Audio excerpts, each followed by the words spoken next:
समय मैं राजस्थान में हूं, उदयपुर, वो शहर जहां पर टेलर कन्हैयालाल की हत्या पिछले साल कर दी गई थी। कारण सांप्रदायिक थे, लेकिन एनआईए की जांच बिठाई गई थी। अब चुनाव से पहले जिस तरीके से उस हत्याकांड को एक मुद्दा बनाया जा रहा है, उसे लेकर तमाम सवाल उठ रहे हैं। आज कन्हैयालाल के परिवार से मैंने मुलाकात की। वो दस्तक देकर कहते हैं कि हमें इंसाफ चाहिए, राजनीतिक आरोप प्रत्यारोप जो चल रहे हैं उसमें उन्हें न घसीटा जाए।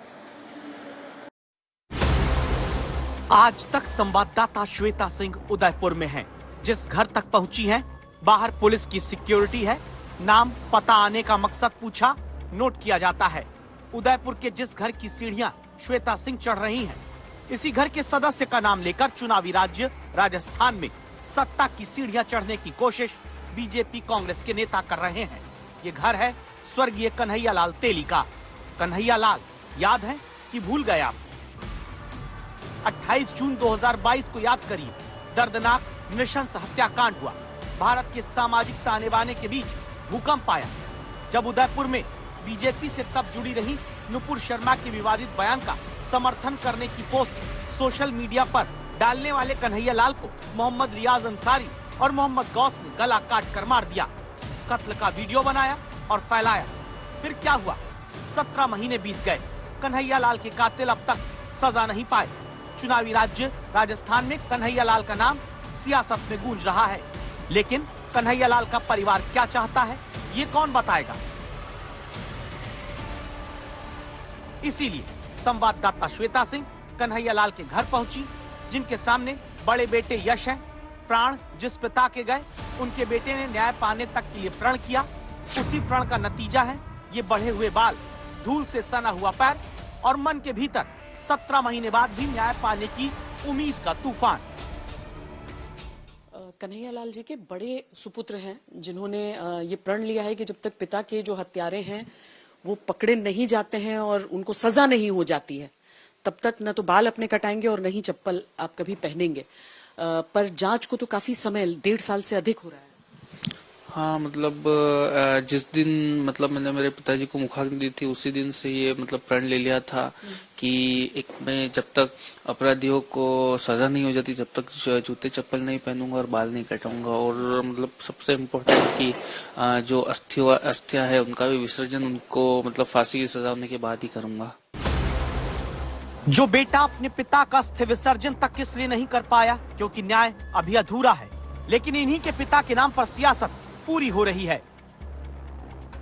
उदयपुर में कन्हैयालाल जी के साथ आतंकी घटना कांग्रेस सरकार पर बहुत बड़ा दाग है।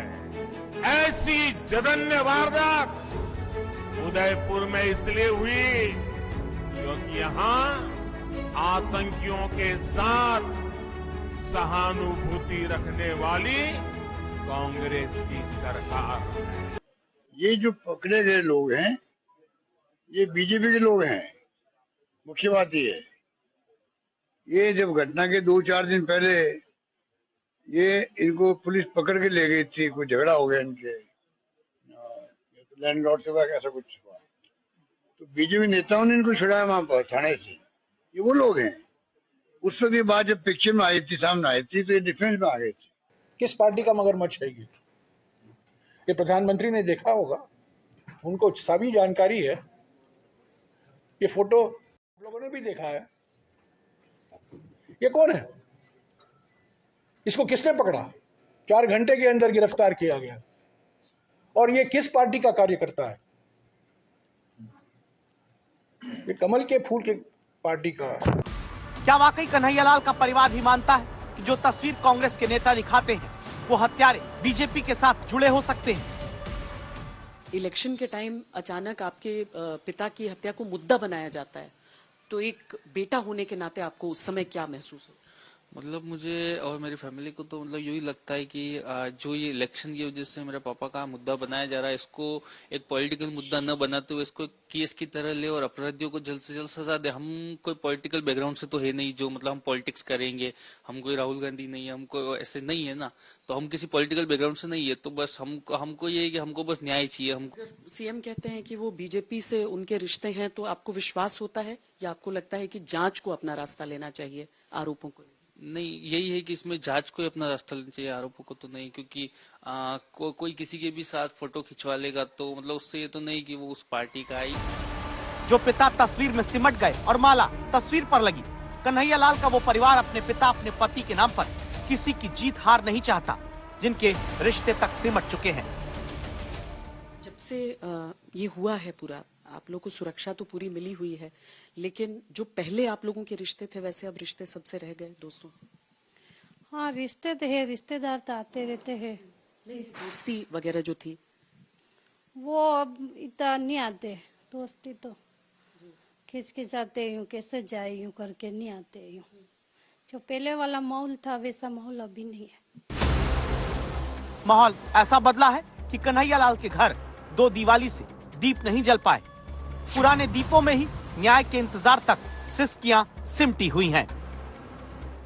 हम तो जल्द से जल्द यही चाह रहे उनको फांसी दिलाने की कोशिश करो। जिस दिन फांसी देंगे उसी दिन हमारे दीपावली मनाएंगे। बच्चों के कौन सा त्योहार कौन सा क्या है, बच्चे उनको देख देख के तो परेशानी तो होती है, क्या करे, सीजना तो आता ही है देख देख के।